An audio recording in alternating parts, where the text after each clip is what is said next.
Hello everyone. How important is tire pressure on your motorcycle?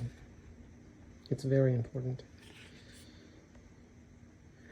So I have these tire pressure sensors that I will be installing on the 2016 Zero SR.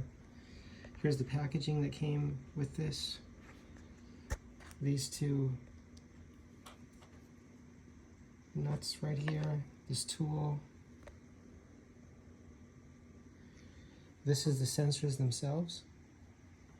So this will be opened up and I'll pull that plastic piece out, which will allow the battery to have contact. And then this connects, this is purchased separately from the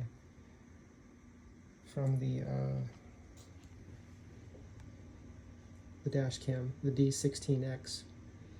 And it connects to the dash cam.